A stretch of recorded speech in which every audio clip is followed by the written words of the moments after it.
Welcome to Would I Lie to You, the show with unvarnished truths and highly polished lies. On Lee Mack's team tonight, from this morning to this evening, it's Josie Gibson. Aww. And the queen of comedy herself, Jo Brand. And on David Mitchell's team tonight, children's author and stand-up comic, it's Alistair Beckett-King. And singer, actress and West End star, Beverly Knight.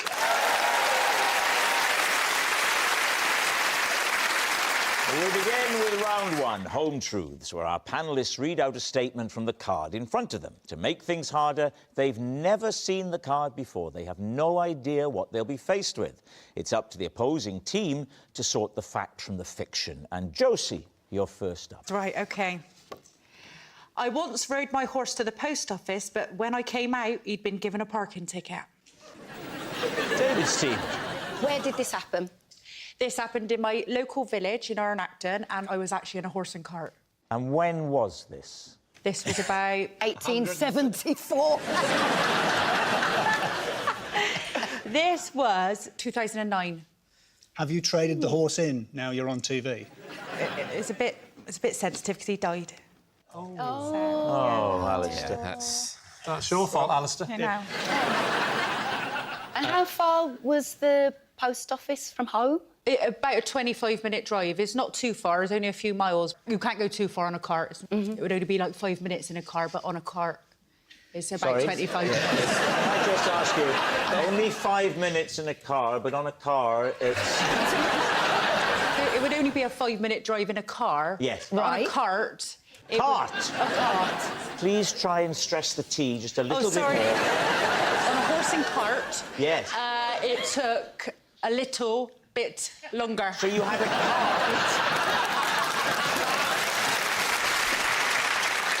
What part of the horse was the ticket on? It wasn't on the horse as such. It was actually on the cart. And is it a big industry these days, horse and cart training? Horse and cart is hard to say. Yeah, certainly. Is horse... Just so you know, she was told to pronounce the T's. You might want to drop them when they don't exist. Right. Previously, you've never got a ticket. Never, no. I will just say, normally, I do put the horse in the car park, but... Sorry, what's his registration number for the machine? J-E-T, Jet, his name was. Yeah, but this time, I parked him on the double yellow lines outside the post office. So what did you do with the ticket? Did you appeal? I basically just ignored it. Oh. Yeah. Well, and what happened? Nothing happened. Well, of course, nothing happened. Nothing happened. But how could it? Because usually they've got the car register. What are they going to write? Some cart. It's untraceable. No, you've got to put a registration number on the back of a horse and cart. Oh, do you? Yeah. Paint a picture of Jet, the horse. The dead horse. So, Jet... So it works. Wow. I'm glad you didn't say you went to Jet, the post office with your mother. He'd have been just as heartless. But Jet was a very special horse. He was obviously jet black. He did like a mare. He did like a mare, so you had to be careful. When you went past the mare's field, you had to be really, really careful. That is very awkward if you're in a horse and cart on the attic.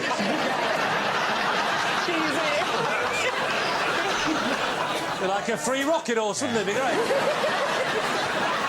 What do you think? Is she telling the truth? I think she has knowledge of horses. Yeah. I think she may have had a horse in her life who has subsequently passed away.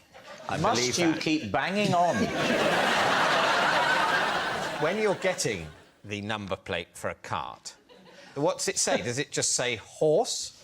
No, you know when you buy, like, a personalised licence plate, you can do that for a cart. So ours was Jet 2. Oh, my God, was there another one that died as well?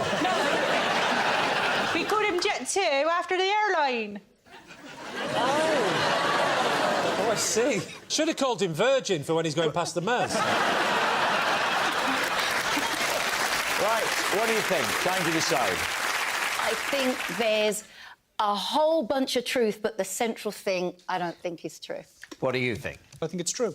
You think, You think so? it's true? I completely believed it until the thing about the number plate. OK. It's on you. I think it's a lie. OK, they think it's a lie. Josie, was it a lie or were you telling the truth? I can confirm that it was a lie. Yes, it's a lie. Josie's horse didn't get a parking ticket. Alistair, you're next. For several years, I regularly wore a wizard's hat. Please, Steve. Shall we just kick off with why? Oh, I was going to say, is it a euphemism? For what?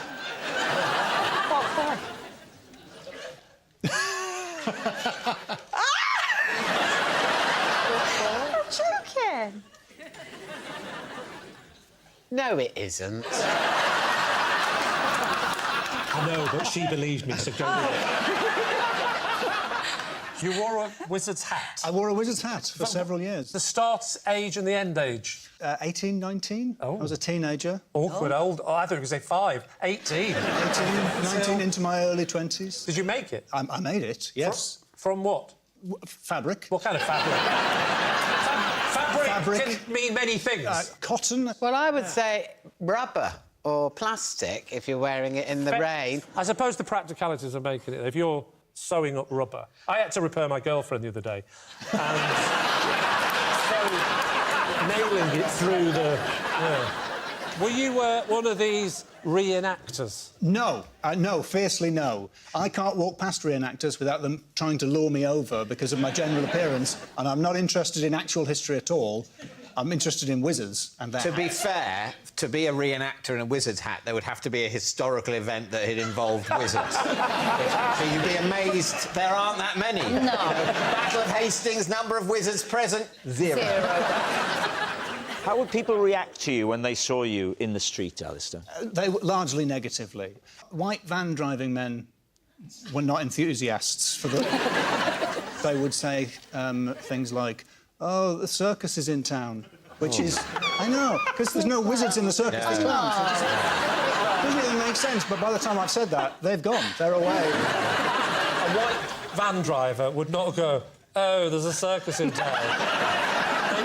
They would use one word only. And we're all thinking it. I'm paraphrasing. Now, Alistair, while all this was going on, what did your girlfriend make of it? She hated the wizard's hat. Well, that was my polite way of inquiring whether you had a partner, and you've surprised me.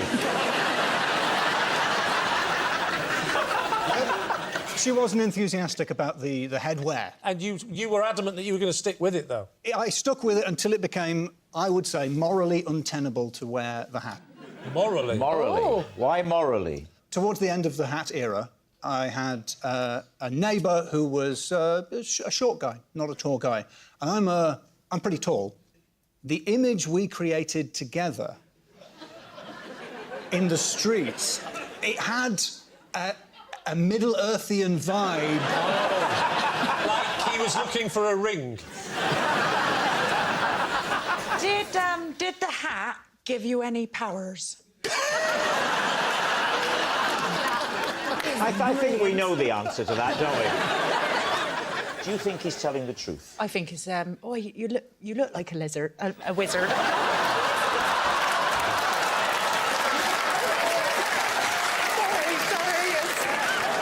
I'm going to cry myself to sleep underneath a light bulb tonight. I'm so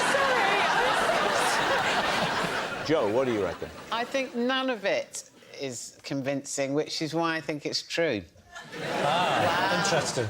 OK, we'll say it's true. OK, they're saying true, Alistair. Was it true, or was it a lie? It was the truth.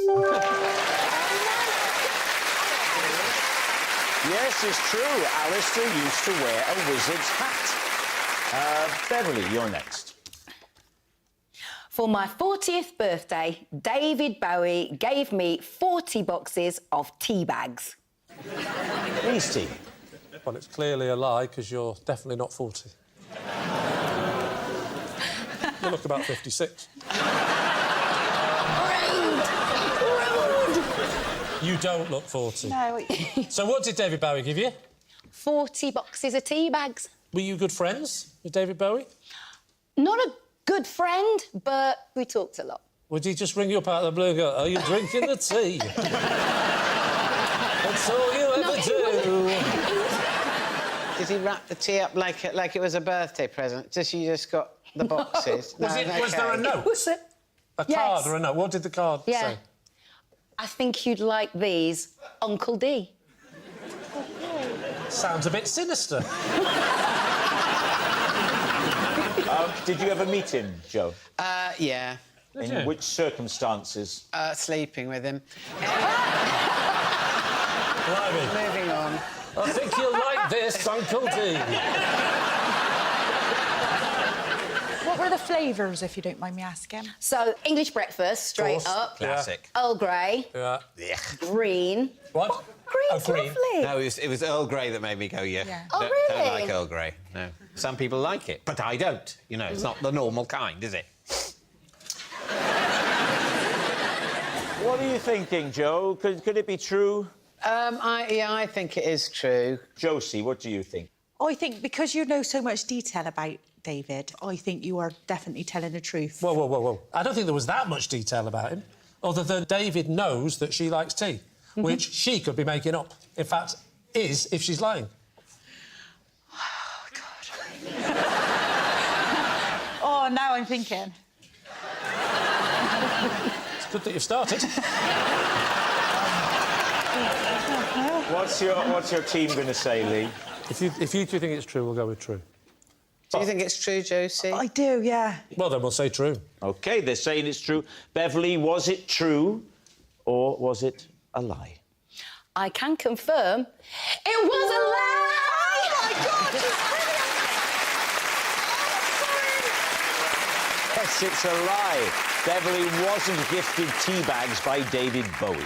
Our next round is called This Is My, where we bring on a mystery guest who has a close connection to one of our panellists.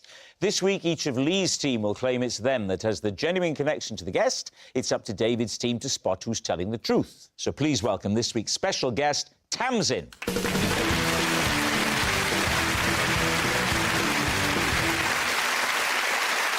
So, Joe, what is Tamsin to you?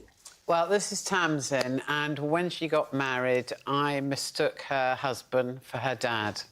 Right. Josie, how do you know Tamsin? This is Tamsin, and because of me, she never got to go to an Oscars party. Right. And finally, Lee, your relationship with Tamsin. This is Tamsin. She's the GP who caught me using her stethoscope to listen through the walls of her surgery.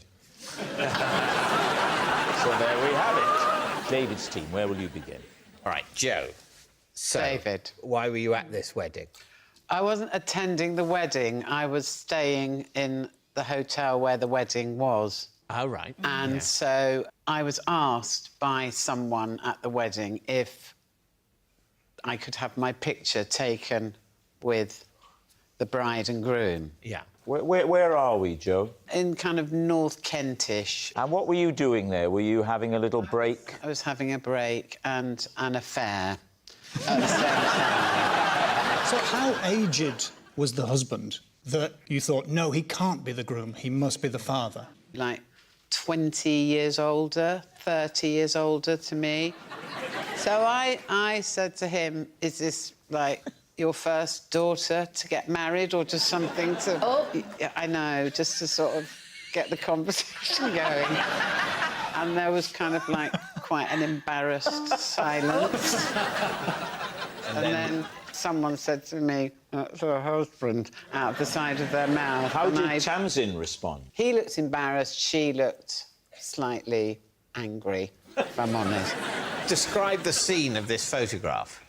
People sitting round, drinking. But this is after the meal and the speeches, and not in the room where the David, tables I have been. didn't get a rundown of the order of their wedding. I'm sorry to press you. I'm only doing it just in case you're lying. If you were just telling me this story under other circumstances, I wouldn't be pushing for this detail. Do you know what, David? I think you would. Well, yes, I've seen you round my house having a cup of tea and this kind of chat. I mowed the lawn yesterday. Ah, OK, prove it. Did you make it up? Did you leave on good terms? Well, I apologised, yes. But, You offered know, her tickets to one of your shows? No, because I always view that as more of a punishment for young people. How long ago was this? 3 or 4 years ago. And would you say you've stayed in touch with Tamsin since then? What do you think? I just think she would be very hard to track down for this programme. Well, all you'd need is the date you were at the hotel and just ring the hotel. There was a wedding on, remember? No, that's pretty impressive, yeah, I haven't thought of that. How do you do it? Well, I think from what Lee says, the story about the GP and the stethoscope's looking less likely.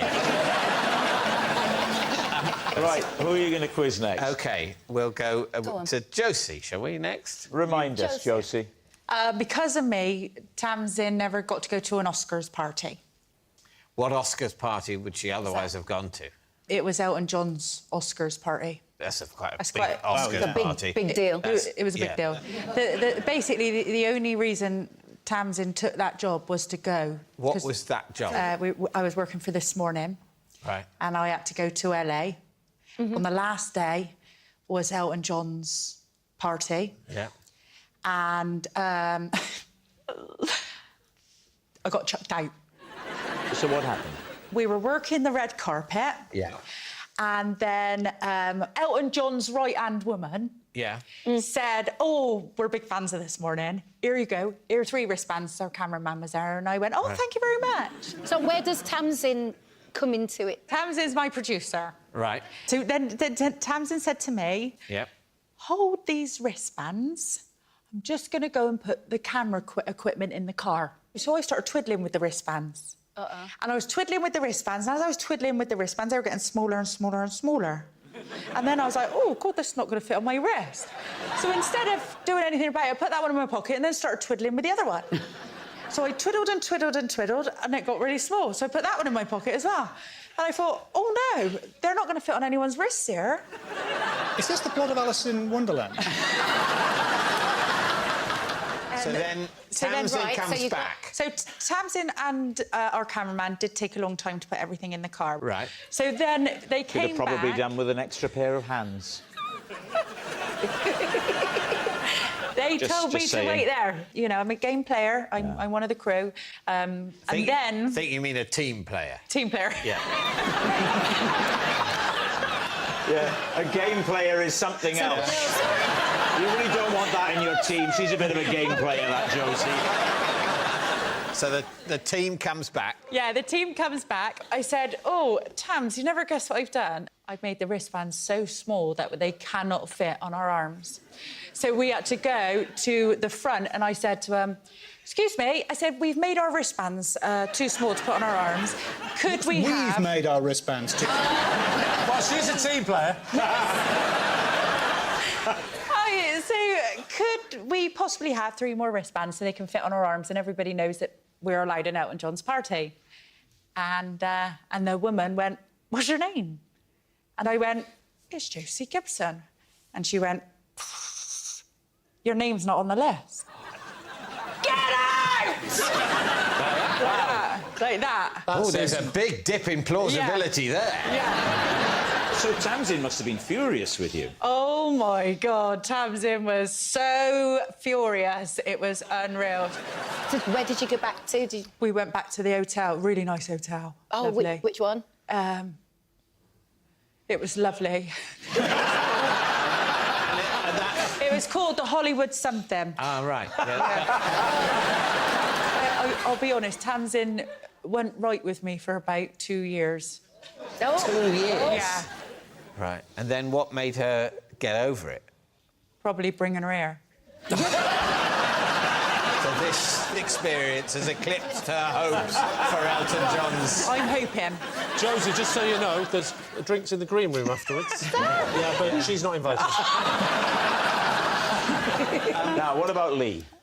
Something to do with a stethoscope. This is Tamsin. She's the GP who caught me using her stethoscope to listen through the walls of her surgery.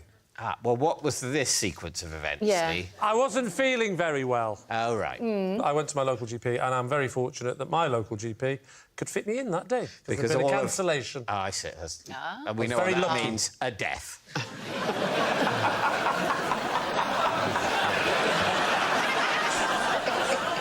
So I went to see my GP. Yep. Who is Tamsin? Yes. Yeah. Yeah, it's a bit weird the way your eyes didn't dart over towards her when you said, my GP. They didn't dart. It feels like they were meant to have darted. They didn't dart Good over. point. Anyway, as I was saying, I was going to see her about my inability to dart my eyes. I'm so sorry.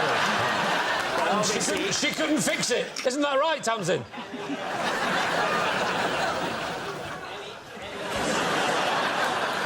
Well, let's together invent the next bit. David,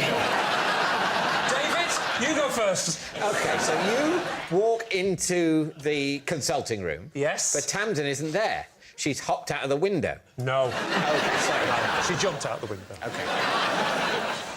No, so I went in. She said, I'll give you a quick checkup, and she got her stethoscope out and she checked my heart. I said it's the other side, but, you know, she's new. And the bit I've missed out, the very Yes. important bit I missed out, is that none of this happened. No, the bit that I missed out was that in the waiting room, I saw a man look at me, and he gave me... You must have been looking at him then, to be fair. Well, I could look at him because he was over there and I couldn't dart my eyes. And he looked at me in a way that made me think, is he sort of giving me the nod of you're the guy off the telly, or is he giving me the nod of you're the dad from the playground? How did that mild social anxiety translate into theft and eavesdropping?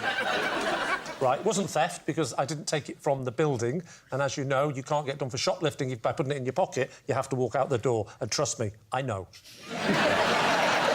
You can stuff as many sweets in your pocket, they can't do anything about it, you have to exit the building. I don't think you're allowed to eat them going round, admittedly, but... Even though they're, in molecular terms, still in the building. Correct. If you've stayed there long enough that you've digested them, ejected them, and left that in a corner, they can't do touch you. They can't. And in fact, they don't want to touch you, I find. What prompted you to pick up this stethoscope? Yeah. We have the consultation. I hear a knock on the door. There's a chat about something, and she needs to go next door. And as the door is open, they call out a name, and it's your man. All three of them go into the room, and I'm sure that I heard the word Lee. So I thought I'll have a proper listen, right? And I saw the stethoscope in wall. Listen. But it was too muffled to hear it properly. And, of course, I'm doing all that, moving around the room a bit like that. I moved a bit too far around. I went next door and examined the patient. And went back in again. And, oh, no, I think this horse has gone, I'm afraid. And then I just sort of... And then she came in. She's back in, isn't she? What happens? Says what? She said, what are you doing? And I said, what? Sorry? I was panicking, I had to think on my feet. I just said, I've got some terrible news. I think your wall's dead. All right, we need an answer. So, is Tamsin Joe's bemused bride, Josie's frustrated friend, or Lee's dismayed doctor? I think whenever we describe Tamsin's aged, repulsively elderly husband, there is a reaction in her face that says, I live with this man, he is my husband. But remember, Jo said she was annoyed. I think that's someone who would have been amused if Jo had mistaken the groom for her father. But we can only imagine how elderly he is. We don't know. He was supposed to be here tonight, but we haven't got a ramp.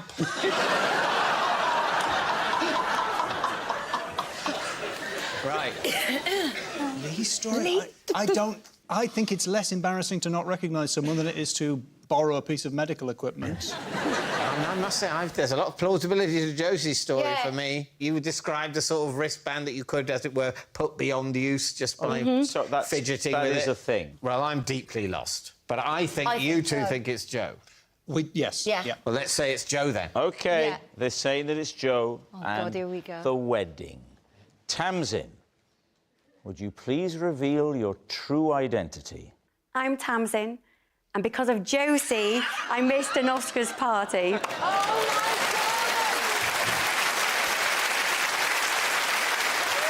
Yes, Tamsin is Josie's frustrated friend. Thank you very much, Tamsin. You forgive me now. You forgive me. Which brings us to our final round, Quickfire Lies. And we start with... It's David.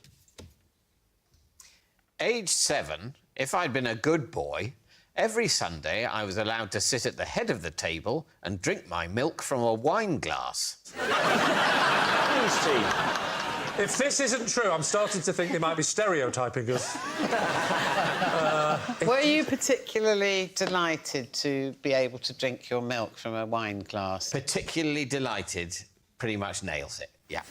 What would constitute good behaviour, or perhaps more interestingly with you, what would constitute bad behaviour? To be honest, I was pretty conventional. You know, I didn't break rules, but sometimes I was, if you can imagine this, you know, not very good company.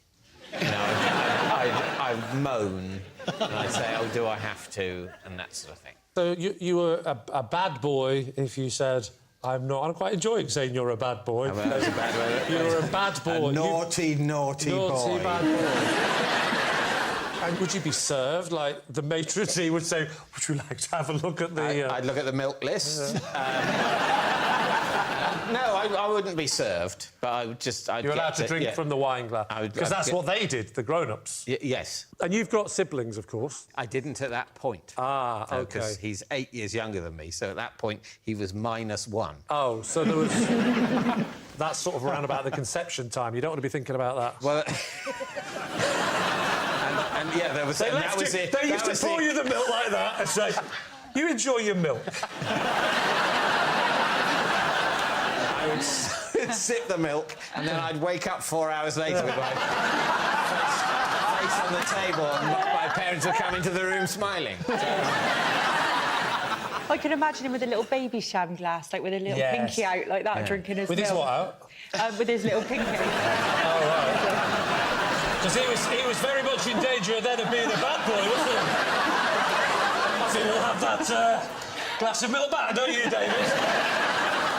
OK, time to decide. You're not having it. No, I'm not having it. And you are having it. Oh, well, I don't know about that, but yeah. But you believe him? Yeah. I will go with Josie and say it's true. OK, they're saying it's true. David, was it true or was it a lie? It was a lie. It's a lie. David didn't drink milk from a wine glass. That noise signals time is up. It's the end of the show, and I can reveal that David's team has won by 3 points to 2. Thanks for watching. We'll see you next time. Good night.